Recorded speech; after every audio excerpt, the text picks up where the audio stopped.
Hi friends, ಎಲ್ಲರಿಗೂ ನಮಸ್ಕಾರ. ನಾನು ಹಾಲು ಪೂರಿ ಮಾಡಿದ್ದೀನಿ. ಇವತ್ತು ಹಾಲು ಮಸಾಲೆ ಪೂರಿ ಮತ್ತು ಬಾಂಬೆ ಸಾಗು ಮಾಡಿದ್ದೀನಿ. ಸೂಪರಾಗಿರ್ತದೆ. ಮಳೆಗೂ ಬಿಸಿ ಬಿಸಿ ತಿನ್ನುವಾಗ ಎಷ್ಟು ಸೂಪರಾಗಿರ್ತದೆ ಅಂತೇಳಿ ಮಾಡಿ ತಿನ್ನುವಾಗ ಮಜವೇ ಬೇರೆ. ನೀವು ಸಹ ಮಾಡಿ ನೋಡಿ, ಹೇಗಾಗ್ತದೆ ಅಂತ ನನಗೆ ಕಮೆಂಟಲ್ಲಿ ತಿಳಿಸಿ. ಇದು ಹೇಗಾಗ್ತದೆ ಅಂತ ನೋಡುವ, ನಾನು ಹೇಗೆ ಮಾಡೋದು ಅಂತ ಸಹ ನೋಡ್ಕೊಳ್ಬಾರ್ವ. ಮಾಡುವಾಗಲೇ ಬಿಸಿ ಬಿಸಿಯಾಗಿ ಎಲ್ಲ ಖಾಲಿಯಾಗಿ ಬಿಡ್ತು ನಮ್ಮ ಮನೆಯಲ್ಲಿ. ಹಾಗೆ ನೀವು ಸಹ ಮಾಡಿ, ಸೂಪರಾಗಿರ್ತದೆ. ನೋಡಿ ಎಷ್ಟು ಒಳ್ಳೆ ಕಲರ್ಫುಲ್ಲಾಗಿ ಅದನ್ನ ಮಾಡಿ ಕಾಣ್ತಾ ಉಂಟು. ಅಷ್ಟು ಕಲರ್ಫುಲ್ಲಾಗಿದ್ದಾಗೆ ಸೂಪರಾಗಿ ಉಂಟು. ಹಾಗೆ ನಾವು ಹೇಗೆ ಮಾಡೋದು ಅಂತ ನೋಡುವ. ನೋಡಿ, ಒಂದು ಬೌಲ್ ತೊಗೊಂಡಿದ್ದೀನಿ. ಅದಕ್ಕೆ ನಾನು ಬಾಂಬೆ ರವೆ ಅಂತ ಹೇಳ್ತಾರಲ್ಲ, ಅದು ಒಂದು 3 ಸ್ಪೂನ್ ಹಾಕ್ಕೊಳ್ತೀನಿ. ಬಾಂಬೆ ರವೆ, ಚಿರೋಟಿ ರವೆ, ಬಾಂಬೆ ರವೆ ಯಾವುದು ಸಹ ಆಗ್ತದೆ. ಒಂದು 3 ಸ್ಪೂನ್ ಹಾಕಿ ಅದಕ್ಕೊಂದು ಸ್ವಲ್ಪ ನೀರು ಹಾಕಿ ಒಂದು 2-3 ಸೆಕೆಂಡ್ ನೆನೆಯಲಿಕ್ಕೆ ಬಿಡುವ ಅದನ್ನು. ನೋಡಿ, ಸ್ವಲ್ಪ ಈಗ ನೆನೆಯಲಿ.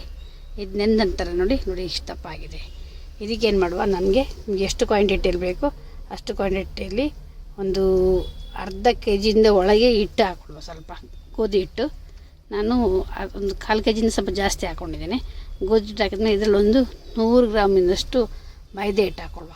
100-150 ಗ್ರಾಮ್ ಅಷ್ಟು ಮೈದೆ ಹಿಟ್ಟು ಹಾಕ್ಕೊಳ್ವ. ನಿಮ್ಮ ಕ್ವಾಂಟಿಟಿ ಮೇಲೆ ಡಿಪೆಂಡ್ ಆಗ್ತದೆ. ಜಾಸ್ತಿ ಮೈದೆ ಹಿಟ್ಟು ಹಾಕ್ಕೊಂಡ್ರೆ ಏನಾಗೋದಿಲ್ಲ, ಆದರೆ ಮೈದೆ ಹಿಟ್ಟು ಲಿಮಿಟಲ್ಲಿ ಹಾಕಿದ್ರೆ ಚೆಂದ ಅಂತ. ಇದಕ್ಕೆ ರುಚಿಗೆ ತಕ್ಕಷ್ಟು ಉಪ್ಪು ಹಾಕುವ. ನೋಡಿ, ಉಪ್ಪು ಹಾಕಿದ ನಂತರ ಇದಕ್ಕೆ ಸ್ವಲ್ಪ ಅರಿಶಿಣ ಪುಡಿ ಹಾಕ್ತಾಯಿದ್ದೇನೆ. ಇದು ಒಳ್ಳೆ ಕಲರ್ ಕಂಡೆ ಅಂತ. ಇದಕ್ಕೆ ಇದು ಅಜ್ವೈನ ಅಂತ ಹೇಳ್ತಾರೆ ನೋಡಿ, ಹೋಮ ಅಂತ, ಅದು ಸ್ವಲ್ಪ ಕೈಯಲ್ಲಿ ಸಿಲುಕಿಸಿ ಹಾಕಿ ಅದನ್ನು. ಇದಕ್ಕೆ ನೋಡಿ 1 ಸ್ಪೂನಷ್ಟು ಜೀರಿಗೆ, ಇದಕ್ಕೆ ಸ್ವಲ್ಪ ಕೊತ್ತಂಬರಿ ಸೊಪ್ಪು ಸಣ್ಣ ಕಟ್ ಮಾಡಿ ಇಟ್ಕೊಂಡಿದ್ದೇನೆ. ಇದು ಕಸೂರಿ ಮೇಥಿ, ಇದು ಕರಿಬೇವಿನ ಸೊಪ್ಪು. ಇದನ್ನೆಲ್ಲ ಹಾಕಿ, ನಿಮಗೆ ಬೇರೆ ಥರ ಯಾವ್ದಾರು ಬೇಕಿದ್ರೆ ಬೇರೆ ಥರ ಹಾಕ್ಕೊಳ್ಳಿ, ಆದರೆ ಇದು ಇಷ್ಟೇ ಹಾಕಿದ್ರೆ ಸಾಕು. ಸ್ವಲ್ಪ ಹಿಂಗು ಮತ್ತು ಸ್ವಲ್ಪ ಚಿಲ್ಲಿ ಪೌಡರ್. ಇದು ಟೇಸ್ಟ್ ಚೆಂದ ಬರ್ತದೆ ಅಂತ ಚಿಲ್ಲಿ ಪೌಡರ್, ಸ್ವಲ್ಪ ಖಾರ ಒಳ್ಳೆಯದಾಗ್ತದೆ ಅಂತ. ಇದಕ್ಕೆ 2 ಸ್ಪೂನಷ್ಟು ಎಣ್ಣೆ ರಿಫೈಂಡ್ ಎಲ್ಲ ಹಾಕ್ತಿದ್ದೀನಿ. ಅದನ್ನು ಚೆಂದ ಮಾಡಿ ಫಸ್ಟ್ ಇದನ್ನೆಲ್ಲ ಒಂದು ಮಿಕ್ಸ್ ಮಾಡಿ ಎಲ್ಲ ಕಲಿಸ್ಕೊಳ್ವ. ಬೊಂಬೆ ಸಜ್ಜಿಗೆ ಹಾಕಿದ್ದು ಸೇರಿಸ್ಕೊಂಡು ಕಲಿಸ್ಕೊಳ್ಳಿ, ಚೆಂದ ಮಾಡಿ ಮಿಕ್ಸ್ ಆಗಲಿ. ಉಪ್ಪು, ನಾವು ಕಸೂರಿ ಮೇಥಿ ಎಲ್ಲ ಹಾಕಿದ್ದೀವಲ್ಲ, ಅದೆಲ್ಲ ಹಿಟ್ಟಲ್ಲಿ ಸಹ ಬೆರ್ಕೊಳ್ಳಿ. ಈಗ ಚೆಂದ ಮಾಡಿ ಮಿಕ್ಸ್ ಮಾಡ್ಕೊಳ್ಳುವ. ಒಂದು ಸುತ್ತು ಕ್ಲೀನ್ ಮಾಡಿ ಇದು ಮಾಡಿ ಮಿಕ್ಸ್ ಮಾಡಿ ಇಟ್ಕೊಂಡ್ವಾ. ನೋಡಿ, ಅದು ಅರಿಶಿಣ ಹಾಕಿದ್ದೀವಿ, ಚಿಲ್ಲಿ ಪೌಡರು ಅದೆಲ್ಲ ಹಾಕಿದ್ದೆಲ್ಲ ಸೇರಿಸಿ ಮಿಕ್ಸ್ ಮಾಡುವ. ಇದಕ್ಕೆ ಸ್ವಲ್ಪ ನೀರು ಹಾಕ್ಕೊಂಡು ನಾವು ಒಂದು ಚಪಾತಿ ಹಿಟ್ಟಿನ ಅದಕ್ಕೆ ಕಲಿಸ್ಕೊಳ್ಳುವ.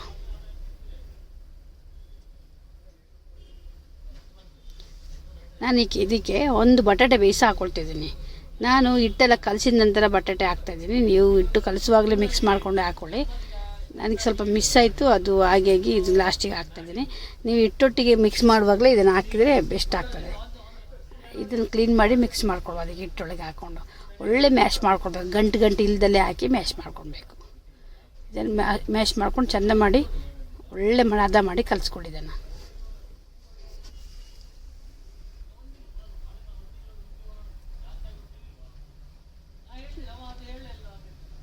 ನೋಡಿ, ಈಗ ಚೆಂದ ಮಾಡಿ ಮಿಕ್ಸ್ ಮಾಡಿ.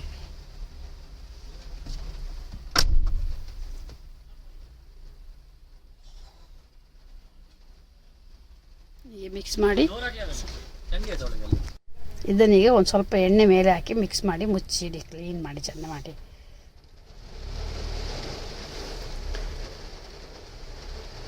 ಒಂದು ಹದ ಮಾಡಿ ಇದನ್ನೊಂದು ನಮಗೆ ಟೈಮ್ ಎಷ್ಟು ಉಂಟು ಅಷ್ಟು ಟೈಮಲ್ಲಿ ಸ್ವಲ್ಪ ಮುಚ್ಚಿ ಇಟ್ಟರೆ ಆಯಿತು. ಹೀಗೆ ಇದು ನೋಡಿ, ನಾನೊಂದು ಸ್ವಲ್ಪ ಹೊತ್ತು ಬಿಟ್ಟು ತೆಗಿತಿದ್ದೀನಿ. ಒಳ್ಳೆ ಸಾಫ್ಟಾಗಿ ನೋಡಿ ಎಷ್ಟು ಚೆಂದ ಬಂದಿದೆ ಅಂದರೆ ಹಿಟ್ಟು ನೋಡಿ, ಇಷ್ಟು ಸಾಫ್ಟಾಗಿ ಬಂದಿದೆ. ಇದಕ್ಕೆ ನೀವು ಬೇಕಿದ್ದರೆ ಸ್ವಲ್ಪ ಎಣ್ಣೆ ಹಾಕ್ಕೊಳ್ಳಿ, ಇಲ್ಲದ್ರೆ ಸ್ವಲ್ಪ ಹಿಟ್ಟು ಹಾಕ್ಕೊಳ್ಳಿ. ನಾನು ಅದಕ್ಕೆ ಸ್ವಲ್ಪ ಗೋಧಿ ಹಿಟ್ಟು ಹಾಕಿ ಮಿಕ್ಸ್ ಮಾಡ್ಕೊಳ್ತಿದ್ದೀನಿ. ಯಾಕೆಂದರೆ ಕೈಗೆ ಅಂಟ್ತಾ ಇರ್ತದೆ. ಹಾಗೆ ಸ್ವಲ್ಪ ಆಲೂಗಡ್ಡೆ ಹಾಕಿದ್ದೀವಲ್ಲ, ಅದಕ್ಕೆ ಅದನ್ನು ಸ್ವಲ್ಪ ನಾವು ಮಿಕ್ಸ್ ಮಾಡಿಕೊಂಡು ಒಂದು ಕೈಗೆ ಅಂಟದಿಲ್ಲದ ರೀತಿಯಲ್ಲಿ ಮಾಡಿಕೊಂಡ್ರೆ ಆಯಿತು. ನೋಡಿ, ಸ್ವಲ್ಪ ಇದನ್ನು ಚೆಂದ ಮಾಡಿ ಇದು ಮಾಡಿಕೊಂಡು ಉಂಡೆಗಳನ್ನಾಗಿ ಮಾಡಿ ತೆಗೆದಿಟ್ಕೊಳ್ಳುವ. ಒಂದು ಚಪಾತಿ ಆಕಾರಕ್ಕೆ ಆದರೂ ಪರವಾಗಿಲ್ಲ, ಪೂರಿಗೆ ಮಾಡಲಿಕ್ಕೆ ಸ್ವಲ್ಪ ಲೈಟಲ್ಲ ಆದರೂ ಪರವಾಗಿಲ್ಲ. ನಾನು ಸ್ವಲ್ಪ ದೊಡ್ಡದೇ ಮಾಡ್ತಿರೋದು ಕಾರಣ ಅದು ಸ್ವಲ್ಪ ದಪ್ಪವಾಗಿರಬೇಕು ಮಾತ್ರ, ತುಂಬ ತೆಳು ಮಾಡಬಾರ್ದು. ಇದನ್ನು ನೋಡಿ ಹೀಗೆ ಉಂಡೆ ಮಾಡ್ಕೊಂಡು ಇಟ್ಕೊಳ್ತೀನಿ ನಾನು. ಎಷ್ಟು ಬೇಕು ಅಷ್ಟೆಷ್ಟೇ ಉಂಡೆ ಮಾಡಿ ಇಟ್ಕೊಂಡ್ರೆ ಸಾಕು. ಮತ್ತೆ ಲಟ್ಟಿಸುವಾಗ ಉಂಡೆ ಮಾಡಿದರೆ ಅದು ನಾವು ಅಂಟಿ ಹೋಗ್ತದೆ. ಹಾಗಾಗಿ ಎಷ್ಟು ಬೇಕು ಅಷ್ಟು ಉಂಡೆ ಮಾಡಿ ಇಟ್ಕೊಂಡು ನಾವು ನೋಡಿ ಸ್ವಲ್ಪ ಇದಕ್ಕೆ ಮೈದಾ ಹಿಟ್ಟು, ನಿಮ್ಮ ಗೋಧಿ ಹಿಟ್ಟು ಯಾವುದು ಸಹ ಹಾಕ್ಕೊಳ್ಳಿ. ನಾನು ಗೋಧಿ ಹಿಟ್ಟು ಹಾಕ್ಕೊಳ್ತಿದ್ದೀನಿ ನೋಡಿ. ಇದನ್ನು ಚೆಂದ ಮಾಡಿ ರೌಂಡ್ ಮಾಡಿಕೊಂಡು ಲಟ್ಟಿಸ್ಕೊಳ್ಬೇಕು.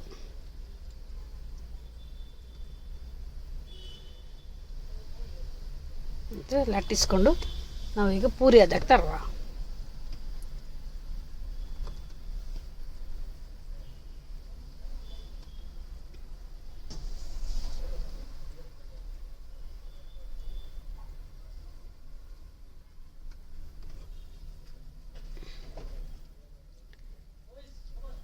ನೋಡಿ ಇದು ಪೂರಿಯಾದಾಗೆ ನಾನು 2 ಮಾಡಿ ಇಟ್ಕೊಂಡಿದ್ದೀನಿ. 2ರಿಂದ 3 ಲಟ್ಟಿಸಿಟ್ಕೊಂಡು ನಾವು ಮಾಡ್ತೀವಿ. ನೋಡಿ ನಾನು ಇಲ್ಲಿ ಎಣ್ಣೆ ಬಿಸಿಗಿಟ್ಟಿದ್ದೀನಿ. ಎಣ್ಣೆಗೆ ಒಂದು ಚೂರು ಹಿಟ್ಟು ಹಾಕಿದರೆ ನೋಡಿ ಹಿಟ್ಟು ಮೇಲೆ ಬಂತದ್ದು, ಎಣ್ಣೆ ಬಿಸಿಯಾಗಿದೆ ಅಂತ ಆಯಿತು. ಈಗ ನಾನು ಲಟ್ಟಿಸಿದ ಪೂರಿ ಅಂತ ಹಾಕುವ ನೋಡಿ.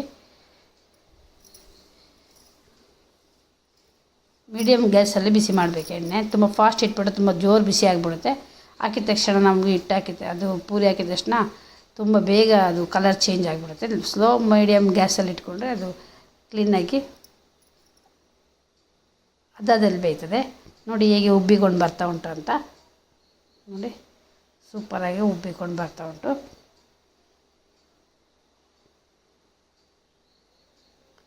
ಸೈಡಿಂದ ಸ್ವಲ್ಪ ಎಣ್ಣೆ ಹಾಕಿದರೆ ಸಾಕು, ಅದು ಮೇಲೆ ಬರ್ತದೆ ನೋಡಿ. ಎಷ್ಟು ಚೆಂದ ಮಾಡಿ ಉಬ್ಬಿಕೊಂಡು ಬಂದಿದೆ. ನಾನು 2 ಮಾಡ್ಕೊಂಡಿದ್ದೀನಿ. ತುಂಬಾ ರುಚಿಯಾಗಿತ್ತು ಮಾತ್ರ. ಹಾಗೆ ನಾನು ಇನ್ನೊಂದು ಸಹ ಮಾಡ್ಕೊಳ್ತಿದ್ದೀನಿ ನೋಡಿ. ಹೀಗೆ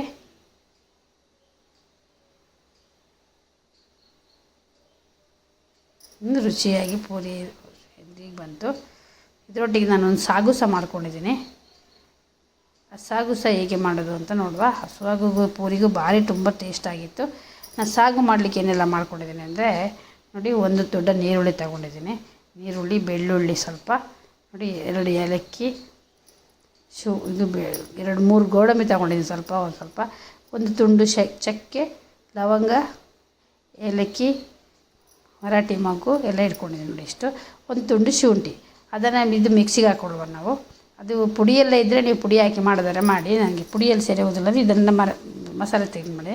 ಇದಕ್ಕೆ 4ರಿಂದ 5 ಇದಾಗ್ತದೆ ನಾನು. ಕಾಯಿ ಮೆಣಸು ಇದು ಖಾರಕ್ಕೆ ಅನುಗುಣವಾಗಿ ಹಾಕ್ತಿದ್ದೀನಿ.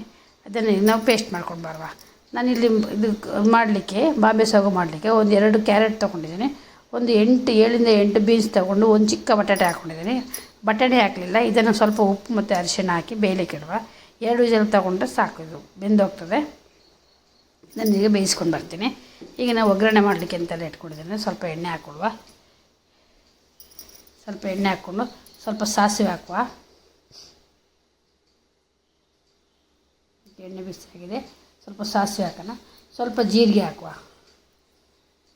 ಒಳ್ಳೆ ಫ್ಲೇವರ್ ಬರ್ತದೆ ಜೀರಿಗೆ ಸಾಸಿವೆ ಎಲ್ಲ ಹಾಕಿದರೆ. ಈಗ ನೋಡಿ ಅದು ಚಟಪಟ ಆಗ್ತಾ ಉಂಟು. ಇದಕ್ಕೆ 2 ಕರಿಬೇವಿನ ಸೊಪ್ಪು ಹಾಕಿ, ಒಂದು ನೀರುಳ್ಳಿ ಹಾಕುವ. ನೀರುಳ್ಳಿ ಚಿಕ್ಕ ಮಾಡಿ ಕಟ್ ಮಾಡಿ ಇಟ್ಕೊಂಡಿದ್ದೀವಿ. ಒಂದು ನೀರುಳ್ಳಿ ಹಾಕಿ, ನೀರುಳ್ಳಿ ಕೆಂಪಾಗುವಾಗ ಉರಿಯುವ. ಇದಕ್ಕೊಂದು ಟೊಮೊಟೊ ಹಾಕ್ತೀನಿ ನಾನು. ಟೊಮೊಟೊ ಹಾಕಿ ಸ್ಕಿಪ್ ಆಗಿದೆ. ಇದಕ್ಕೆ ಸ್ವಲ್ಪ ಕಸೂರಿ ಮೇಥಿ ಹಾಕ್ತೀನಿ. ಕಸೂರಿ ಮೇಥಿ ಹಾಕಿದರೆ ಒಳ್ಳೆ ಅರೋಮ ಬರ್ತದೆ, ಮತ್ತೊಂದು ಒಳ್ಳೆ ಒಂದು ಟೇಸ್ಟ್ ಕೊಡ್ತದೆ ಅಂತಲೇ ಹೇಳ್ಬೋದು. ಇದೀಗ ಸಾಫ್ಟ್ ಆಗೋಗಿ ಬೇಯಿಸುವ. ಇದಕ್ಕೆ 1 ಸ್ಪೂನು ಕಡಲೆ ಹಿಟ್ಟು ಹಾಕ್ತಾಯಿದ್ದೆ ನಾನು. 1 ಸ್ಪೂನ್ ಕಡಲೆ ಹಿಟ್ಟು ಇದರೊಟ್ಟಿಗೆ ಹಾಕಿ ಚೆಂದ ಮಾಡಿ ಎಣ್ಣೆಲಿ ಫ್ರೈ ಮಾಡುವ. ಎಣ್ಣೆಲಿ ಚೆಂದ ಮಾಡಿ ಫ್ರೈ ಮಾಡಿ ಒಳ್ಳೆ ಬೇಯಲಿ ಅದು. ನೋಡಿ, ನಾನು ಕಡ್ದಿಟ್ಕೊಂಡಿದ್ನಲ್ಲ ಇದೆಲ್ಲ ಮಸಾಲೆ ಎಲ್ಲ, ಅದನ್ನೆಲ್ಲ ಅದಕ್ಕೆ ಹಾಕಿ ಅದರ ಎಣ್ಣೆ ಒಳಗೆ ಅದನ್ನು ಚೆಂದ ಮಾಡಿ ಫ್ರೈ ಮಾಡಿಕೊಳ್ಳುವ. ಎಲ್ಲ ತಿಕ್ಕಾಗ್ತಾ ಬರ್ತದೆ ಅದು. ನಾವೆಲ್ಲ ಕಡ್ದಿದ್ದ ಮಸಾಲೆ ಎಲ್ಲ ಹಾಕುವಾಗ ಇದಕ್ಕೆ ಸ್ವಲ್ಪ ಜಾರಿಗೆ ಸ್ವಲ್ಪ ನೀರು ಹಾಕ್ಕೊಂಡು ಸ್ವಲ್ಪ ನೀರು ಹಾಕಿ ಅದನ್ನು ಹಾಕುವ. ಇದು ಮಸಾಲೆ ಈ ನೀರು ಎಲ್ಲ ಆಗಿ ಚೆಂದ ಮಾಡಿ ಬೇಯಲಿ. ನೋಡಿ, ಒಳ್ಳೆ ಘಮ ಪರಿಮಳ ಬರ್ತಾ ಉಂಟು.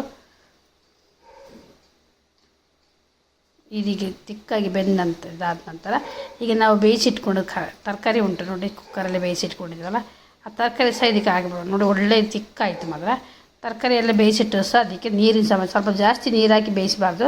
ಮಿಟ್ಟಲ್ಲಿ ಸ್ವಲ್ಪ ನೀರು ಹಾಕಿ ಬೇಯಿಸಿ ಇದು ನೋಡಿ, ಇದನ್ನು ಒಳ್ಳೆ ಉಪ್ಪು ನೋಡ್ಕೊಳ್ಳಿ. ಉಪ್ಪು ಹಾಕುವಾಗ ನೋಡ್ಕೊಳ್ಳಿ, ಏಕೆಂದ್ರೆ ತರಕಾರಿ ಸಹ ಉಪ್ಪು ಹಾಕಿರ್ತೀವಿ, ಟೊಮೊಟೊ ಬೇಯುವಾಗ ಸ್ವಲ್ಪ ಉಪ್ಪು ಹಾಕಿರ್ತೀವಿ. ಇದು ಉಪ್ಪು ಹಾಕಿ ನೋಡ್ಕೊಳ್ಬೇಕು ಉಪ್ಪನ್ನು. ನೋಡಿ, ಒಂದು 2 ಸೆಕೆಂಡ್ ಬೆಂದ ತಕ್ಷಣ ಅದು ದಪ್ಪಾಗಿ ಸೂಪರಾಗಿ ಬಂತು. ನೋಡಿ ಎಷ್ಟು ದಪ್ಪಾಗಿ, ಎಷ್ಟು ಒಳ್ಳೆ ಬಂದಿದೆ ಅಂತ. ಇದಕ್ಕೆ ನಾವು ಸ್ವಲ್ಪ ಕೊತ್ತಂಬರಿ ಸೊಪ್ಪು ಹಾಕಿದರೆ ನಮ್ಮ ಬಾಂಬೆ ಸಾಗು ರೆಡಿ. ಒಳ್ಳೆ ಟೇಸ್ಟಾಗಿ ಸೂಪರಾಗಿ ಬಂದಿತ್ತು. ನೀವು ಒಂದ್ಸಲ ಟ್ರೈ ಮಾಡಿ ನೋಡಿ ಹೇಗಾಗ್ತದೆ ಅಂಥೇಳಿ. ಒಂದೇ ಥರ ಬಾಜಿ ಎಲ್ಲ ಮಾಡ್ಕೊಳ್ಳೋದಕ್ಕಿಂತ ಒಂದು ಡಿಫ್ರೆಂಟಾಗಿ ಒಂದೊಂದು ಮಾಡಿಕೊಂಡ್ರೆ ತುಂಬ ಖುಷಿ ಆಗುತ್ತೆ. ಮನೆಯವ್ರು ಸಹ ಖುಷಿ ಪಡ್ತಾರೆ. ನಾನು ನೋಡಿ ಸರ್ವ್ ಮಾಡ್ತಾಯಿದ್ದೀನಿ. ತುಂಬ ಒಳ್ಳೆಯದಾಗಿತ್ತು ನೋಡಿ.